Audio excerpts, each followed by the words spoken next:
ఈరోజు మా నంది పాప బర్త్డే అనమాట.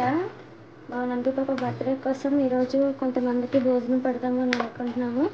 అందుకోసం బిర్యానీ రెడీ చేస్తున్నాను, ఇంకా ఎగ్ కర్రీ కూడా రెడీ చేస్తున్నాను అనమాట. ఎవరు ఏదో అన్నారని ఏడుస్తున్నాను అనుకోకండి, ఉల్లిపాయలు కట్ చేస్తున్నాను అందుకని ఏడుస్తున్నాను. ఇదిగో పక్కన ఉంది కదా మా సిస్టర్ సుష్మిత, హాయ్ చెప్పు. ఇటు హాయ్. నాకు హెల్ప్ చేస్తుంది అనమాట మా సిస్టర్. మా ఫ్యామిలీ అంతా ఇప్పుడు తిరుపతి టూర్కి వెళ్ళారు, మేము వెళ్ళలేదు. సరే బిర్యానీ చేశాక మళ్ళీ కలుస్తాను, ఓకేనా?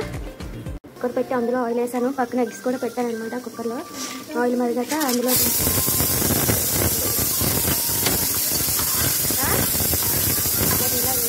తర్వాత ముందుగా కట్ చేసి పెట్టుకున్న ఆనియన్స్ని ఇందులో వేసానండి.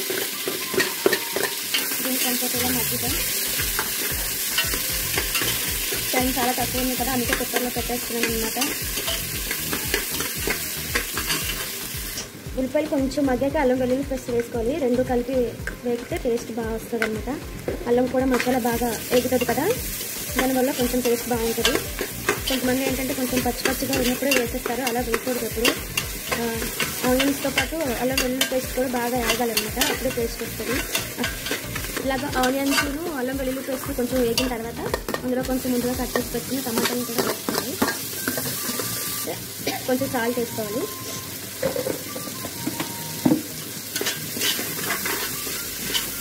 దీంట్లో కొంచెం ధనియాలు కూడా వేసుకోవాలి.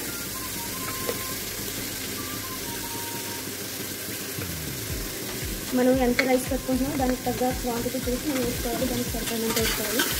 దీన్ని కొంచెం అలాగే కాసేపు మగ్గించాలండి. కొంచెం బీట్రూట్, క్యారెట్ మొక్కలు, బంగాళదుంపలు ముందే కట్ చేసుకొని ఇందులో వేసేది. కావాలంటే వేసుకోవచ్చు, లేదంటే స్కిప్ చేయొచ్చు, అంటే కొంచెం కలర్ఫుల్గా కనిపిస్తుంది కదా అని ఇవన్నీ యాడ్ చేస్తాను. మనం ఎలా చేసుకున్న కావాలి అందరికీ పెట్టేటప్పుడు కొంచెం టేస్టీగా చేసి పెడితే మంచిది కదా.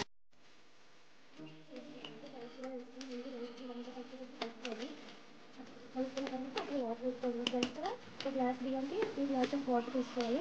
నేను ఇందులో 5 గ్లాసెస్ బియ్యం తీసుకున్నాను కాబట్టి 10 గ్లాసెస్ వాటర్ తీసుకుంటానండి. ఇందులో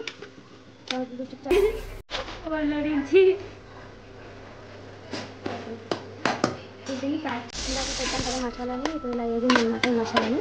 ఇప్పుడు ఇందులో కొంచెం వాటర్ మిక్స్ చేసుకొని కొంచెం ఉడకాక ఎగ్స్ వేసుకుంటే ఎగ్ మరిగిపోయింది అనమాట. రసం కొంచెం గ్రేవీ ఉంచాలనుకో, వాళ్ళు రైస్లో కలుపుకొని తింటారు కదని కొంచెం గ్రేవీలో ఉంచాను. ఎగ్స్ మేము కొంచెం అటు ఇటు ఇలాగా కొంచెం కట్ చేసుకున్నామండి. కట్ చేసుకుంటే గ్రేవీ బాగా లోపలికి వెళ్తారు కదా, కొంచెం టేస్ట్గా ఉంటుంది అనమాట.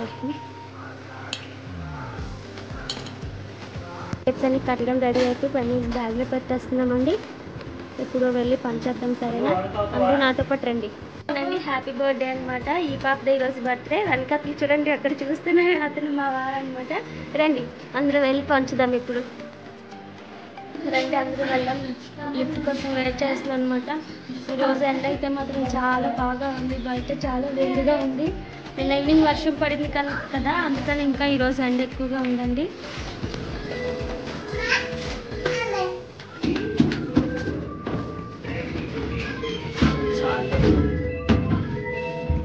చలో అలా రోడ్డు పైకి వెళ్ళి ఎవరైతే కనిపిస్తారో వాళ్ళకి ఫోటో ఇచ్చేసి వచ్చేద్దాం. చాలా వేడిగా ఉంది కదా ఈరోజంతా. ఇది మా హౌస్ కింద సెల్లర్లో ఉన్నాం అనమాట. మా వారు స్కూటీ తీస్తున్నారు, బయలుదేరడం. ఇంకా చూడండి ఈ గుడ్డిది చూడండి, హెల్మెట్ని ఎలా పెట్టుకుంటుందో. ఎండ కాస్తుందంటే, ఎండలో ఉండదంటే అందుకే హెల్మెట్ పెట్టుకుంటుంది అనమాట. అదండి బయలుదేరేసామన్నమాట. ఎప్పుడు వెళ్దాము, ఎక్కడ ఉంటే అక్కడ ఆపేసి అక్కడ వెళ్తాము, సరేనా?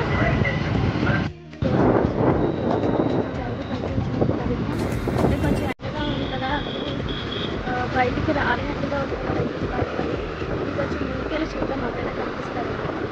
కొంచెం ట్రాఫిక్ ఉంది వైజాగ్లో కదా. ఇప్పుడు కొంచెం ఆఫీస్ నుంచి ఇంటికి వెళ్తారు, కొంచెం ఎక్కువ మంది ఉంటారు కదా, అది కొంచెం ట్రాఫిక్గా ఉందన్నమాట. కొంచెం ముందుకు వెళ్తున్నాం అనమాట.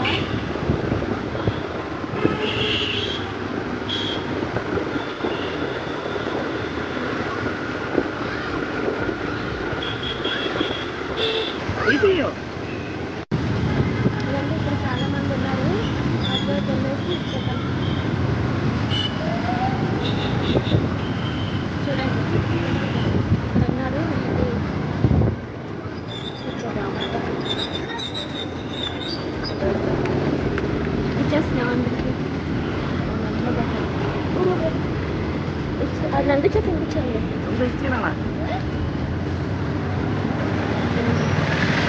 డాక్టర్ పడుకుని తీసుకొచ్చాము. దానికి ఇంకా చాలామంది ఉన్నారు.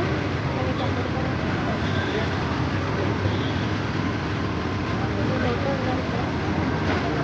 ఇంకా వాళ్ళందరూ మొహంలో హ్యాపీనెస్ మొత్తం చాలా హ్యాపీగా ఉన్నట్టున్నారు. వచ్చి రావాలని అందరికీ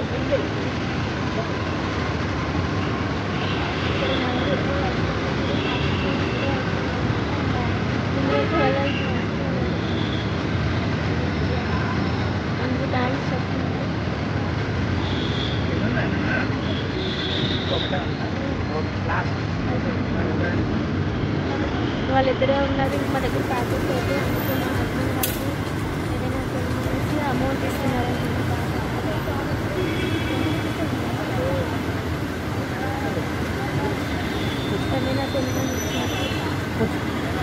ఇంకొంచెం ఎక్కువ చేస్తుంటే బాగుండేది, కానీ నాకు టైం సరిపోలేదు కదా.